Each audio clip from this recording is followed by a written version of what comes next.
भक्तों, कार्तिक शुक्ल नवमी से कार्तिक शुक्ल एकादशी तक जो भी मनुष्य शास्त्र में लिखित विधि के अनुसार तुलसी जी के विवाह का उत्सव मनाता है, वह कन्यादान का फल पाता है। इस संबंध में एक कथा है। पूर्व काल में कनक की पुत्री किशोरी ने एकादशी तिथि में संध्या के समय तुलसी की वैवाहिक विधि संपन्न की थी। इससे वह किशोरी विधवा के दोष से मुक्त हो गई थी। 1 तोला स्वर्ण की भगवान विष्णु की सुंदर प्रतिमा तैयार कराएं या फिर अपनी शक्ति के अनुसार आधे या चौथाई तोले की प्रतिमा बनवाएं। फिर तुलसी और भगवान विष्णु की प्रतिमा में प्राण प्रतिष्ठा करके स्तुति आदि के द्वारा भगवान को उठाएं। पुरुषोक्त मंत्रों द्वारा षोडशों उपचार से पूजा करें। स्मरण करके गणेश पूजन करें। उसके बाद वेद मंत्रों के उच्चारण और बाजे आदि की ध्वनि के साथ भगवान विष्णु की प्रतिमा को तुलसी जी के निकट लाकर रखें। प्रतिमा को वस्त्रों से आच्छादित करें। उस समय भगवान का इस प्रकार आवाहन करें, भगवान केशव आइए देव, मैं आपकी पूजा करूंगा, आपकी सेवा में तुलसी को समर्पित करूंगा, आप मेरे संपूर्ण मनोरथों को पूर्ण करें। इस प्रकार आवाहन के पश्चात 3 बार अर्ध, पाद्य और विष्ट का उच्चारण करके इन्हें बारी बारी से भगवान को समर्पित करें।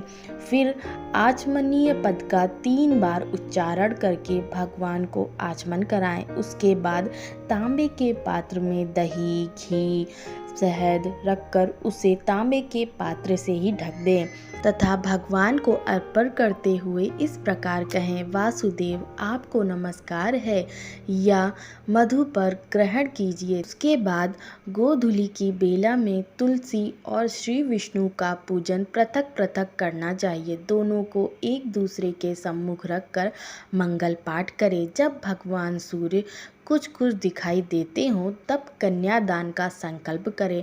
अपने गोत्र और प्रवर का उच्चारण करके आदि की 3 पीढ़ियों का भी आवर्तन करें।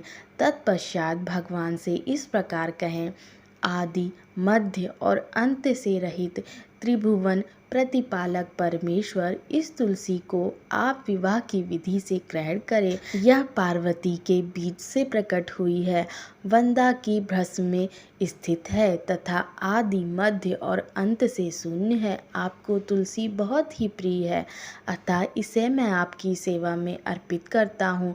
मैंने जल के घड़ों से सींचकर और अन्य प्रकार की सेवाएं करके अपनी पुत्री की भांति इसे पाला, पोसा और बड़ा किया है। आपकी प्रिय तुलसी मैं आपको ही दे रहा हूँ, प्रभु आप इसे ग्रहण करें। इस प्रकार तुलसी का दान करके फिर उन दोनों तुलसी और विष्णु की पूजा करें, विवाह का उत्सव मनाएं। सबेरा होने पर पुनः तुलसी और विष्णु का पूजन करें।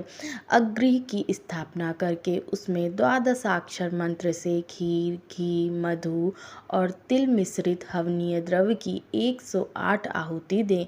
फिर सुष्टकृत होम करके पूर्ण आहुति दें। आचार्य की पूजा करके होम की शेष विधि पूरी करें।